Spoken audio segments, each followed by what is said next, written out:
여러분들 한 주간 잘 지내셨습니까? 요즘 우리 말씀 묵상을 창세기를 하고 있습니다. 그 중에서도 이번 주는 지난주는 이삭에 대해서 말씀을 나누었는데요. 이삭은 아브라함에 비해서는 크게 조명을 받지는 못했죠. 그럼에도 불구하고 그 약속을 이어가는 그 집안의 약속을 감당하는 자로서의 이야기들이 적지 않게 나옵니다. 이삭이 결혼하는 이야기, 아브라함이 이제 종을 보내서 신부감을 찾아오죠. 그래서 리브가를 만나는 이야기, 그 뒤에 아브라함이 죽게 되는 이야기, 그리고 이삭이 쌍둥이 아들을 얻게 되는 이야기, 그리고 주말에는 이삭이 거부가 되는 굉장한 부자가 되는 이야기까지 함께 나누었습니다. 하나님의 인도하심 따라 그 가족은 하나님의 약속을 잘 감당하는 모양새로 살아가는 듯 보여지는데, 오늘 본문 말씀 27장에 들어오면 조금 불편한 이야기들이 나오게 됩니다. 이삭이 이제 나이가 많았어요. 아브라함이 하나님에게로 돌아갔던 것처럼 이삭도 이제 그 때를 맞이해야 된다라는 것이죠. 이삭 스스로도 그것을 알고 있었던 것입니다. 그래서 창세기 27장 2절 말씀에 보면요, 이삭이 이르되 내가 이제 늙어 어느 날 죽을런지 알지 못하니 언제 죽어도 이상하지 않다, 이런 얘기예요. 그래서 마지막으로 자신이 해야 될 일들을 준비하게 되죠. 그게 뭡니까? 이 약속을 물려주는 일, 그리고 아들들을 축복하는 일, 그것일 것입니다. 그러니까 이 내 삶의 자리를 네가 계속 이어가야 된다 하는 그것들을 감당해야 된다는 것이죠. 3절 4절 말씀에 보면은 이런 말씀이 있어요. 그런즉 내 기구 곧 화살통과 내 기구, 너의 기구, 너는 누구냐면 여기서 큰아들 에서를 얘기합니다. 내 기구 곧 화살통과 활을 가지고 들에 가서 나를 위하여 사냥하여 내가 즐기는 별빈을 만들어 내게로 가져와서 먹게 하여 내가 죽기 전에 내 마음껏 내게 축복하게 하라 라고 이야기를 합니다. 이 말씀을 보면 크게 문제되는 게 없어 보이죠. 그러나 구원 역사의 관점에서 보면 이게 다 문제되는 말들밖에 없습니다. 하나님의 사명을 물려줘야 되는 그 마지막 때의 축복, 그것을 누구를 위해서? 나를 위해서 하겠다는 거예요. 맛있는 거 만들어 오너라. 그리고 내 마음껏 하나님의 뜻을 전달해 내 마음껏 축복하겠다라는 얘기를 한 거예요. 이 이야기를 들은 에서 어떻게 했습니까? 아버지의 복을 받을 때가 왔구나. 그래서 평소에 잘하던 거 화살통하고 준비해가지고 들로 뛰쳐나갑니다. 빨리 아버지가 좋아하는 거 잡아서 별미를 만들어 드려 아버지를 기쁘게 해드려야 되겠다. 그러면 아버지가 나에게 더 큰 축복을 허락하실 것 같다라고 생각하고 급히 뛰쳐나갑니다. 그런데요, 문제는 여기에서 실제로 시작되게 되는데, 그 이야기를 누가 들었느냐? 이삭의 아내 리브가가 들었던 거예요. 리브가는 늘 이렇게 안테나를 펼치고 있대. 언제 그때가 올까? 어느 날 아버지가 이삭을 불러오라 그러니까 아버지 이삭이 에서를 불러오라 그러니까 에서를 불러다 들여다 놓고 귀가 이만하게 되어서 이 리브가 그 얘기를 다 듣고 있었던 거예요. 들었더니 올 게 왔구나. 에서를 축복할 때가 왔구나 라고 이야기를 듣고 생각을 하게 된 거죠. 그래서 에서가 뛰쳐나가자 이 리브가, 에서의 어머니이기도 한 이 리브가가 뭐랍니까? 둘째 아들 야곱을 급히 찾습니다. 야곱아, 빨리 오너라. 야곱을 불러서 이렇게 얘기해요. 야곱아, 내가 들었는데 지금 니네 아버지가 니네 형 축복한다고 한단다. 마지막으로 사냥해온 짐승으로 별미를 만들어서 먹고 그리고 어마어마한 축복을 해줄 것 같아. 자, 시간이 많지 않아. 얼른 가서 형이 오기 전에 염소 새끼 2마리 가장 좋은 곳으로 잡아오너라. 이렇게 얘기를 해요. 그러면서 뭐라고 합니까? 음식은 내가 잘 아버지 취향을 아니까 내가 잘 만들 테니 너는 그새 뭘 하느냐? 분장을 해라. 무슨 분장이요? 에서 닮은 분장을 해라. 에서는 털이 많았잖아요. 야곱은 매끈했다 그랬어요. 그래서 염소 잡은 그 털 가지고 분장을 해야 되는 거예요.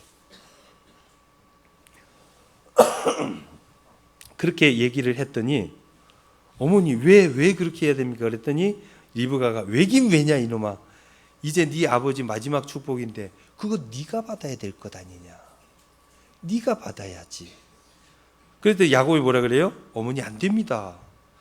아무리 아버지가 눈이 어두워도 그 둘째 아들 첫째 아들 구분 못 하시겠습니까?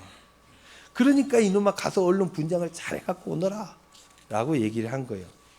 그러자 야곱이 받아들이지 않고 뭐라 그래요?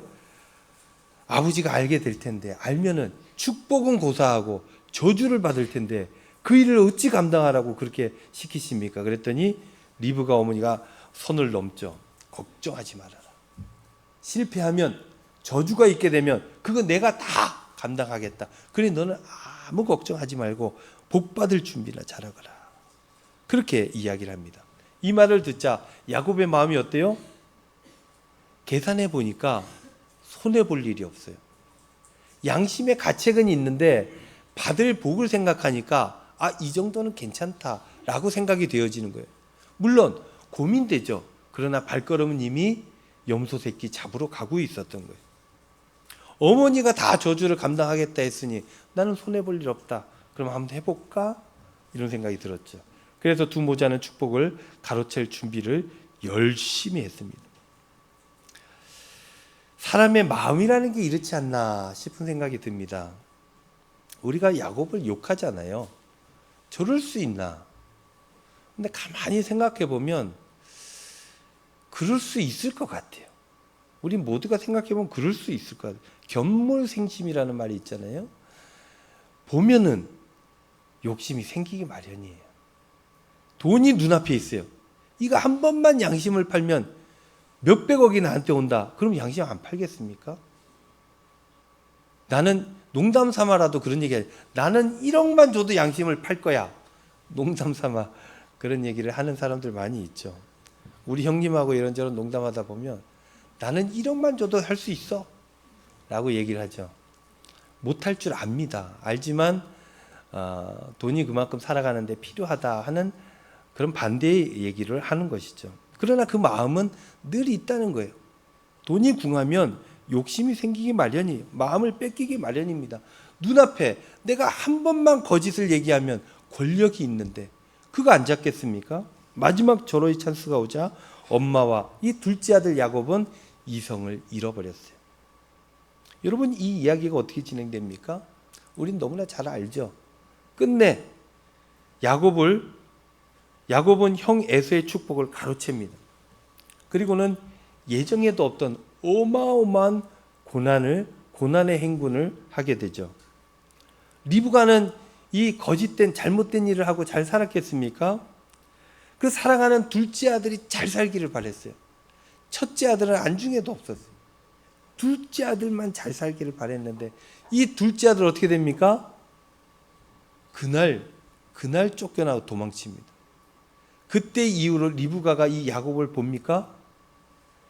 정확한 건 성경에 나와 있지 않으나 성경 뒷부분에 쭉 읽어보다 보면 35장에 이삭의 죽음에 대한 이야기할 때 무덤에 묻힐 때 이삭과 리브가가 막벨라굴에 함께 묻혔다 하는 얘기가 나와요.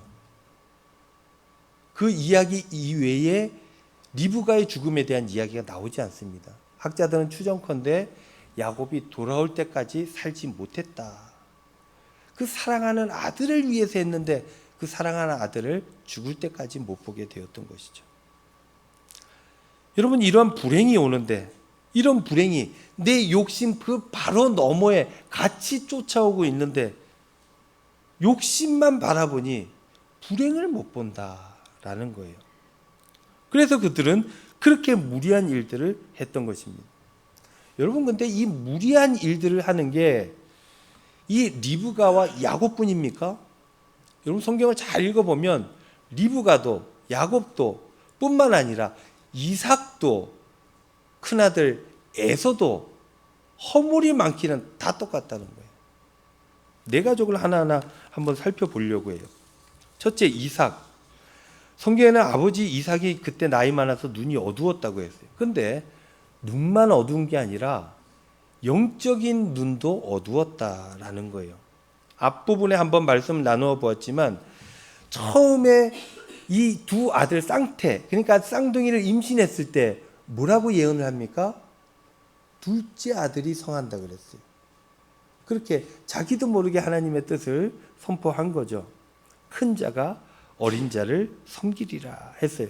근데 그것 까마득하게 다 잊어버렸어요. 뭐만 생각합니까? 내 사랑하는 아들 에서만 생각하는 거예요. 하나님의 뜻이 우리 가족을 통해서 내려간다 하는 그 큰 개념 자체가 없어진 거예요. 나이가 들자 분별력을 상실했던 것입니다. 두 아들이 있는데 이 아버지 이삭은 늘 큰아들만 끼고 살았다라는 거예요. 그런데 이게 가당합니까? 부모로서 해야 될 일입니까? 그렇지 않죠. 저도 아들이 둘이 있는데 부모들은 마음 가는 아들이 있어요. 마음이 가는 아들이 있다. 그거를 보이면 됩니까? 안 됩니까? 안 되죠. 절대 보이면 안 돼요. 어른 노릇이라는 건 그런 거예요. 내가 이 가정을 잘 건사하고 내가 없더라도 이 가정이 잘 운영될 수 있도록 하는 게 어른 노릇이에요. 그게 리더십입니다. 그걸 하기 위해서는 자기의 것들을 티를 내면 안 돼요. 근데 티를 너무 쉽게 내는 사람들, 어른 노릇하지 못하는 사람들이 있게 된다라는 거예요. 그러면 사랑을 받는 자는 괜찮을 수 있으나 사랑을 못 받는 자는 어떻게 됩니까? 상처가 되죠. 여러분, 부모가 누구에게 마음이 쏠리는지 자식이 모릅니까? 그냥 압니다. 그냥. 그런데 표시를 안 내면 그나마 괜찮은데 표시까지 내버리면 그 아이의 상처가 이루 말할 수 없게 되어진다라는 겁니다.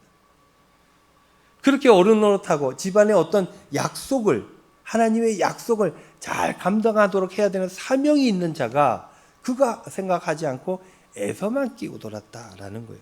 마음 가는 대로 했다는 거예요. 하나님의 약속을 믿고 기다리는 것 없고 자신의 마음대로 자기가 할 수 있는 것들을 인간적인 수단 다 동원해서 자기 마음대로 했다. 그게 이삭의 삶이었다라는 거예요. 이삭이 하나님 뜻대로 이집트에 내려가다가 중간에 그랄 땅에 머무른 적이 있잖아요. 하나님 뜻에 순종해서 어떻게 됩니까?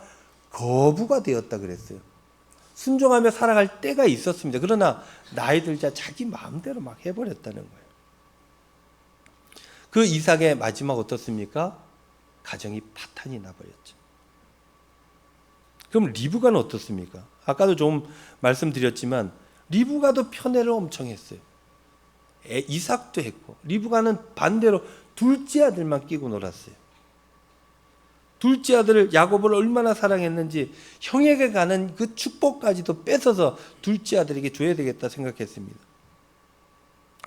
남편을 속이죠. 부부간에 가장 중요한 건 신뢰인데 그걸 깨버렸습니다. 그리고 큰아들에게 뭐합니까? 어마어마한 상처를 주죠. 엄마하고 야곱하고 이 마음을 작당해서 이렇게 했다는 거 에서가 모르겠습니까? 알게 되죠. 어마어마한 상처를. 아버지의 축복도 못 받고 어머니도 버림받았고 둘째 아들은 어떻게 합니까? 그 아들 복되게 살게 하겠다고 그 엄청난 넘치는 사랑이 어떻게 만들어요? 아들을 사기꾼으로 만들어버려요. 거짓말쟁이, 도망자로 만들어버렸다. 에서는 어떻습니까? 여기서 에서는 피해자 같고 모든 게 다 안타깝기만 합니까? 에서는 비교적 착한 것 같지만 손해만 본 피해자 같지만 그렇지 않다는 거예요. 오늘 읽었던 본문 말씀 그 앞장 26장에 보면은 이런 말씀이 있어요. 35절 말씀에 그들이 이삭과 리브가의 마음에 근심이 되었더라. 그랬어요. 그들이 누구냐? 에서가 가나안 땅에서 데려온 여인들이었어요. 그러니까는 약속의 가문을 만들어 가야 되는데 그 가문을 만들어 가야 될 큰아들 장남이 가나안 땅 여인들을 취했다는 거예요. 그러니 그것을 이삭과 리브가 마음이 근심이 됐다는 것은 엄마 아빠 마음을 말 안 듣고 자기 마음대로 했다는 거예요. 이삭은 자기 마음대로 했어요. 이 가정에 있는 하나님의 약속 귀뚱으로도 듣지 않았다라는 거예요. 그런 삶을 살았다는 것입니다. 맡겨진 사명이 있는데 소홀히 여겼고 무시했다. 그럼 그럼 네 번째로 둘째 아들 어떻습니까? 야곱의 허물. 이루 말할 수 없죠. 너무 많죠. 그러나 오늘 본문 말씀을 통해 보면 자신의 욕망과 탐욕으로 엄마하고 짜고 아버지를 속이고 도망가는 일. 그 일을 했죠. 27장 41절 말씀에 보면요. 그의 아버지가 야곱에게 축복한 그 축복으로 말미암아 에서가 야곱을 미워하여 심중에 이르기를 아버지를 곡할 때가 가까웠은즉 내가 내 아우 야곱을 죽이리라. 그거를 어머니가 본 거예요. 그 큰아들 눈이 돌아가는 걸 어머니가 보고 어떻게 합니까? 야곱아 도망쳐라. 이렇게 해서 이 둘째 아들 야곱은 도망치게 되었다. 야곱은 형한테 어마어마한 큰 상처를 주고 그 상처에 얼마나 큰지 형님이 사리를 가지게 되었다. 그러니 어떻게 해요? 도망쳐야죠. 하나님의 약속을 받은 가정이니 뭐가 달라도 다를 것이다. 우리는 그렇게 생각하고 성경을 보지만 하는 일들 보면 잘못된 게 그 허물이 한두 가지가 아니었다라는 거예요. 그리고 또 가만히 보면 그 삶의 모양새가 보통 사람들과 하나도 다르지 않았다라는 겁니다. 여러분 우리도 하나님의 약속을 받은 사람들 아닙니까? 주 예수 그리스도의 구원하심을 품은 사람이에요. 여러분들을 위해서 십자가에 못 박혀 죽으셨어요. 그리고 새 계명을 주시고 하나님 나라라고 하는 비전, 소망을 허락해 주셨어요. 우리는 하나님의 약속을 받은 사람들입니다. 그럼에도 불구하고 우리가 완벽합니까? 허물투성이 아닙니까? 예수 믿는다고 하지만 우리네 삶에는 구석구석 여전히 이기심으로 가득 차 있어요. 하나님 약속을 믿는다고 하지만 여전히 조급합니다. 기다리지를 못해요. 내 마음대로 합니다. 내 수단과 방법으로 내 삶의 모자람들을 채워가려고 내 뜻대로 살아가요. 교회에서도 사명을 받았으니 최선을 다해 감당해야 되겠다 결단합니다. 그러나 오래가지 않습니다. 항종 직분자들 안수받았으니 내가 이제 생명을 바쳐 주님의 몸된 교회를 위해 이 교회를 통해서 하나님 나라 일꾼으로서 온전히 서리라 결단하죠. 그럼 지금 우리들의 모습은 어떻습니까? 주일 하나 섬기는 것도 어려워져가는 이 세태 속에 우리의 삶의 모습들을 보면 우리가 야곱을 비난하기가 쉽지가 않다라는 것입니다. 말씀을 준비하면서 그런 질문들을 품게 되었습니다. 어머니와 계략을 짜고 아버지를 속이기 위해 형의 옷을 입고 염소털 붙이고 아버지 제가 에서입니다 했던 그 야곱. 그 야곱은 욕심이 많고 비겁하고 치졸했어요. 그런데 제가 가진 질문은 이런 사기 행각에도 불구하고 야곱은 하나님의 약속을 받은 믿음의 가족의 대를 이어간다는 거예요. 그 어마어마한 사기를 치고 가정을 파탄내고 그렇게 속여서 받아낸 축복, 성경 뒷부분 읽어보십시오. 하나님께서 그 축복을 취소하지 않는다. 왜 그러셨을까? 왜 하나님께서는 이렇게 올바르지 못한 상황에서 침묵하며 지켜보셨을까? 왜 허물투성인 야곱의 손을 하나님은 잡아주셨나?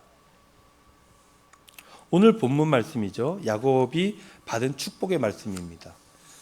28절, 29절 말씀. 하나님은 하늘의 이슬과 땅의 기름짐이며 풍성한 곡식과 포도주를 네게 주시기를 원하노라. 만민이 너를 섬기고 열국이 네게 굴복하리니 네가 형제들의 주가 되고 네 어머니 아들들이 네게 굴복하며 너를 저주하는 자는 저주받고 너를 축복하는 자는 복을 받기를 원하노라. 아버지가 에서인 줄 알고 했던 야곱의 축복입니다. 그런데요, 실제로 이 일들이 이어져 가는 걸 창세기 후반절에 보게 된다라는 거예요. 왜 허물이 많던 사기꾼 야곱이 이 복을 받는가? 사실 애초에 이 축복이 야곱이 잘나서 받은 축복은 아니었다라는 것을 우리는 쉽게 알 수 있습니다. 이 축복의 뿌리를 생각해 보면 쉽게 이해가 되죠. 이 복은 처음 아브라함으로부터 시작된 거예요. 이삭의 이야기도 여러분들 쭉 살펴보십시오. 아버지에게 준 복을, 약속을 너에게 준다고 그래요. 그러니까 이삭이 잘나서 받은 게 아니라는 거예요. 이어서 야곱이 잘나서 받은 게 아니라는 거예요. 반대로 얘기하면 야곱이 허술하고 허물투성이고 못났다 할지라도 그 약속은 하나님의 약속이라 이어지게 된다라는 것입니다. 하나님의 역사하심, 하나님의 약속은 인간의 허물로 인해 중단되지 않는다는 것을 이 이야기를 통해 우리에게 보여주고 있는 거예요. 창세기는 하나님은 야곱의 허물보다 더 크다는 걸 보여주고 있는 거예요. 야곱의 이 사기극, 물론 너무나 악한 것이지만 하나님은 그 악함조차도 하나님의 뜻을 일구어가는 선한 도구로 사용하시는 분이다. 역전시키는 분이시다. 이것이 복음의 역사인 것입니다. 우리가 잘나서 다 잘 될 것 같죠? 아니요. 반대로 우리가 못났다고 망할 것 같죠? 그것도 아니라는 거예요. 우리가 복을 받았습니다. 완벽해서 복을 받은 게 아니에요. 우리가 허물이 많아도 그래도 우리 하나님께서는 우리를 긍휼히 여기시고 복을 베풀어 주세요. 법대로 해서 살아남을 자가 한 명도 없다. 그럼에도 불구하고 하나님 구원 역사는 멈추어지지 않기 때문에 우리를 통해서 그 일들을 감당해야 되기 때문에 우리에게 복을 주신다라는 거예요. 여러분들 지금까지 이렇게 살아오는 게 여러분들이 잘해서 그런 것 같습니까?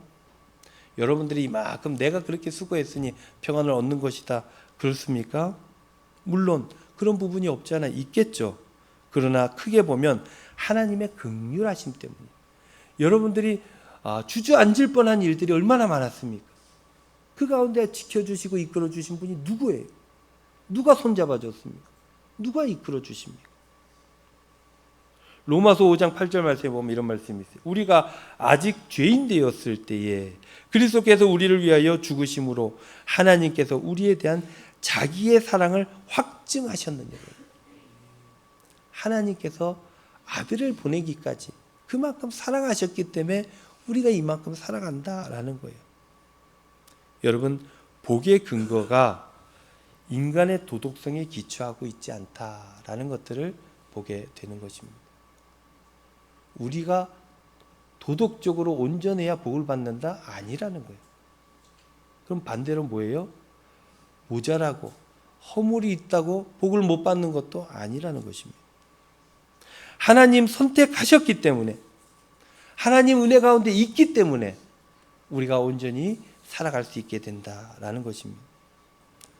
그렇다면 또 하나의 질문을 하게 됩니다. 목사님, 그러면 복만 받으면 되는 것 아닙니까? 거짓말해도 사기를 좀 쳐도 그래도 복만 받으면 되는 거 아닙니까? 라고 얘기할 수 있어요. 성경은 이삭의 이 축복 사건 이후의 일들로 그 해답을 우리에게 보여줍니다. 야곱 사기쳐서 축복을 받았어요. 그리고 당장 어떻게 됩니까? 도망자의 삶을 살게 된다. 도망자의 삶. 형에게 죽을까 봐. 어머니도 그 형의 성격을 알잖아요. 돌아가는 눈을 봤잖아요. 얼른 도망쳐라. 외삼촌 집으로 도망가거라. 도망가면서 잘 삽니까? 그렇지도 않아요. 야곱이 못됐긴 하지만 얼마나 고생을 많이 합니까? 그 다음 장 27장 오늘 읽었잖아요. 28장에 보면 그 유명한 야곱의 꿈이 나와요. 사닥다리 꿈. 이런 꿈은 언제 꿉니까? 피곤할 때, 잠 깊게 못 잘 때, 고민이 있을 때, 어려울 때, 아플 때, 이럴 때 꿈꿔요. 꿈이야 늘 꾸지만 생각나는 거는 그럴 때 생각난다는 거예요. 꿈을 꾸는데 사닥다리 꿈을 꿨어요. 하늘로부터 하나님의 사자가 오르락 내리락 하면서 하시는 말씀이 뭐예요? 함께 하겠다라는 거예요. 그게 뭐예요? 야곱이 지금 심리적으로 어마어마하게 불안하다라는 거예요. 라반의 집, 외삼촌 집까지 온전히 갈 수 있을까? 죽지 않고 도달할 수 있을까?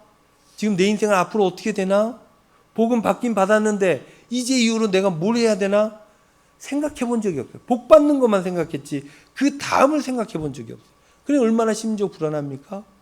누울 데가 없어서 동네 가는 길가 어디에 자리를 잡고 돌베개를 베고 눕잖아요. 그리고 자다가 이 꿈을 꾼 거예요. 그렇게 이후에 천신만고 끝에 외삼촌 집에 도착합니다. 그리고 잘 삽니까? 그때부터 아들의 삶이 아니라 종살이를 하게 됩니다. 종살이. 몇 년 동안? 그것도 20년 동안. 가서 라반 삼촌이 맞아주니까 잘 지낼 것 같죠. 그러나 그 양반도 사기치는 사람 아닙니까? 사기치는 사람 또 사기치는 사람 만나는 거예요. 근데 그 가운데 둘째 딸을 사랑하게 돼요. 라헬. 그 딸을 얻고자 하니까 그냥은 안 되고 7년 동안 하거라. 그래서 7년 동안 엄청 종살이를 하고 7년 끝에 내가 라헬을 아내로 얻어야지 했는데 자고 일어나니까 어떻게 돼요? 옆에 레아가 누워있어요. 또 당한 거예요. 우리 동네에는 그런 법이 없다. 언니부터 보내야지. 그러고 또 7년 동안 또 종살이하고. 그리고 이제 독립하겠다 마음 먹고 나머지 6년 또 종살이하고.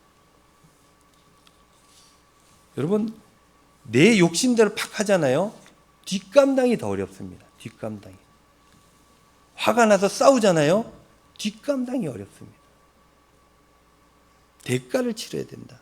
복만 받으면 된다고 막 하면 어마어마한 대가를 치르게 되는 게 이게 우리네 인생사라는 거예요. 뿐만 아니라 아까도 말씀드렸지만 어머니 임종도 못 지켰어요. 그 사랑하는 어머니를. 그 하나님의 약속을 위해 야곱은 이후에 혹독한 훈련을 받게 되는 거. 우리는 성경을 통해 보게 되죠.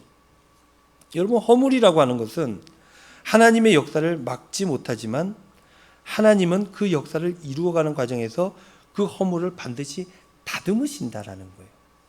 그래서 온전하려고 애쓰고 노력하는 삶이 중요한 것이지 하나님의 약속을 받았으니 난 내 마음대로 살리라. 크게 고생한다라는 거예요. 이 이야기, 야곱의 인생을 통해서 보면 사기꾼이 복받는 이야기가 아니라 사기꾼을 성자로 만들어 가시는 하나님의 열심에 관한 이야기다라는 것을 알게 된다라는 거예요. 여러분, 이 이야기를 통해서 우리가 두 가지를 기억했으면 좋겠습니다. 첫 번째, 하나님께서는 우리의 허물 때문에 우리를 버리지 않는다는 거예요. 우리의 허물이 있다 할지라도 하나님께서는 우리와 함께 하신다라는 거예요. 허물이 있으면 고쳐 쓰시는 분이에요. 그러니 어떻게 해야 됩니까? 순종하려고 애써야 된다. 그래야 형통한 삶을 얻게 된다라는 거예요. 사람들이 가끔 이럴 때가 있어요. 나 같은 것을, 나 같은 사람을. 그렇죠. 나 같은 사람이죠. 그러나 하나님께서는 그럼에도 불구하고 그 나 같은 사람을 사랑하신다라는 거예요. 그리고 온전하게 세워주신다라는 거예요. 천국 백성으로 고쳐주신다. 두 번째 우리가 기억할 건 뭡니까? 내 뜻대로 한다고 복 받는 거 아니라는 거예요. 늘 우리 어머니가 하시던 말씀이 있어요. 부자는 하늘이 낸다 그랬어요. 욕심은 가질 수 있죠. 그러냐, 그걸 얻기 위해서 애쓴다고 다 갖는 건 아니라는 거예요. 순리대로 살아가는 것이 중요하다라는 가르침을 주셨던 것입니다. 잔머리 부리면 순간은 좋고 편안할 것 같죠. 기독교인들은 이거 하면 안 된다는 거예요. 먼저 하나님 뜻 생각하고 하나님 약속 생각하고 그렇게 살아가야 된다라는 것이죠. 그렇게 나를 통하신 하나님의 역사하심을 믿고 순종해야 된다라는 것입니다. 사랑하는 성도 여러분, 우리에게는 허물이 많습니다. 그렇다고 포기할 일이 아니에요. 허물이 많은 것 당당하게 여길 일도 아닙니다. 무엇을 해야 됩니까? 하나님의 약속을 받은 자로서의 자존감을 가지고 신앙인으로서의 품위를 지키고 그렇게 살아가야 된다. 그러면 하나님의 약속은 하나님이 일구어 가시고 그 약속 가운데 있는 우리는 복되게 살아가게 된다. 하나님을 의지하여서 순리를 따라 하나님 말씀 따라 끝내 승리하시는 저와 여러분들 다 되시기를 우리 주님의 이름으로 축원드립니다. 기도하겠습니다.